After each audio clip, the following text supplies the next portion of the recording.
Good day, Orteans. Your lecturer for today is Professor Matthew Solomon, top 2 in the June 2017 Criminologists Licensure examination. Don't forget to subscribe and hit the bell button in order for you to receive the latest updates. Take it away, Matthew. Okay. So if the number of the gunshot wounds of the entrance and exit is even, the presumption is that walang bullet na nalodge. But if odd, okay, the presumption is that merong bullet na nalodge sa katawan ng tao. Okay? What principle ang tinutukoy dito? Anong principle ang tinutukoy natin dito? Okay? Odd even, infallibility, numbering principle, presumption of similarity. What is the answer? Yan. Yes, very good. So the answer is what? Yan, the answer is the odd and even rule, di ba? So nabanggit na natin yan. The presumption is that walang bullet if even number. The presumption if merong bullet if odd number. Diba? Ano nga ulit yung tawag natin sa bullet na nalalodge or naiiwan sa katawan ng tao? Anong tawag natin doon? Diba? That is souvenir bullet. Diba? Pinag-aralan natin yung kahapon. So yung bullet na naiiwan sa katawan ng tao, tinatawag nating souvenir bullet. Okay? Okay, so under the management of Lieutenant Asa and Darby, okay, so he created and established a complete fingerprint file. Okay, yan. So sino siya? And he is also the first Filipino fingerprint technician, okay, employed by the Philippine Constabulary. Yan. Okay. Oh, so sino yan? First Filipino fingerprint technician, that is Generoso Reyes. Very good. Talaga natatandaan pa.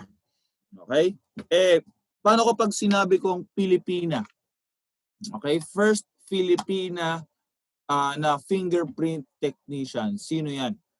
O, diba? So kung ang Pilipino ay si Generoso Reyes, sino naman yung Filipina? O, yun, very good. That is Isabela Bernales. Okay? Nice. Okay, next.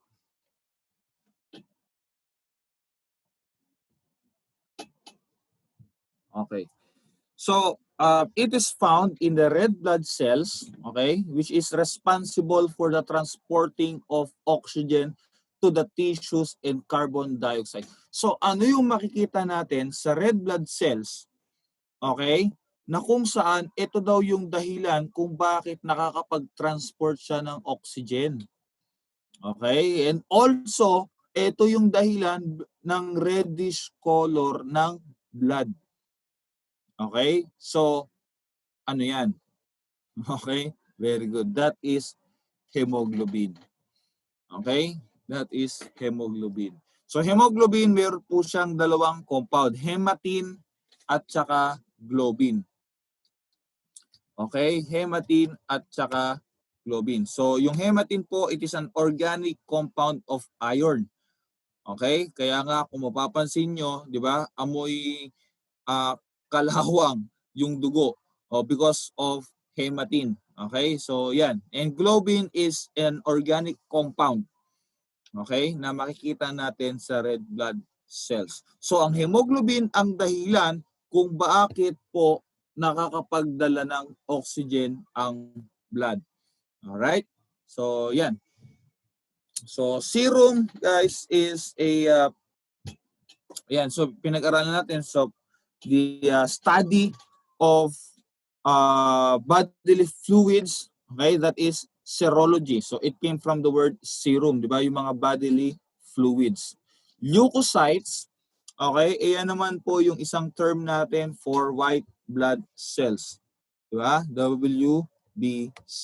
And plasma, it is the, tawag doon, yung another doon sa mga part ng blood ng tao. Okay? So solid part ng blood ng tao. Okay? So yan. Right? Yan. Next one, okay, what do you call the science which deals with the human body fluid? Okay, results of secretion and excretion. Yan, di ba? Napag-aralan na natin. So ano daw yung pinag-aaralan yung bodily fluids? Okay, pawis, ihi, dugo. Okay, semen, that is serology. Okay? Serology. Phlebotomy, that is yung science ng yung pag-i-inject. Alright? Pathology, ulit sabi natin kanina, study of yung illnesses. Okay? And metallurgy, from the word metal, okay, it is the study of different metals. Okay? Yan. Any questions? Okay? Next. Yan. So this test determines whether blood is a human or non-human origin. Okay? And if non-human, okay, the specific animal from which it originated. Yan. So para masabi daw natin na kung ito ba ay nanggaling sa blood or human, ito po ay itong test yung gagamitin natin. So alin doon determines whether the blood is of human or non-human origin. Highlight nyo ngayon, whether blood is human or non-human origin. Okay? So, what is your answer? Para malaman natin kung ito ay nanggaling sa tao or hindi. Okay? So, what is the answer? The answer here is precipitin test. Okay? So, may iba't ibang test tayo pagdating sa blood. Okay? So, yung pinakauna ay yung preliminary test. So, usually ginagawa natin to sa crime scene.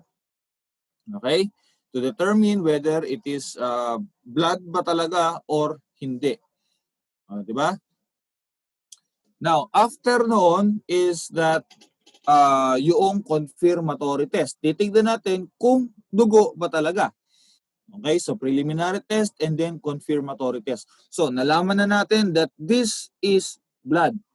Okay? Titignan naman natin kung ito ba ay galing sa tao or sa hayop. So pagkatapos ng preliminary at saka confirmatory, papasok naman dyan yung precipitin test.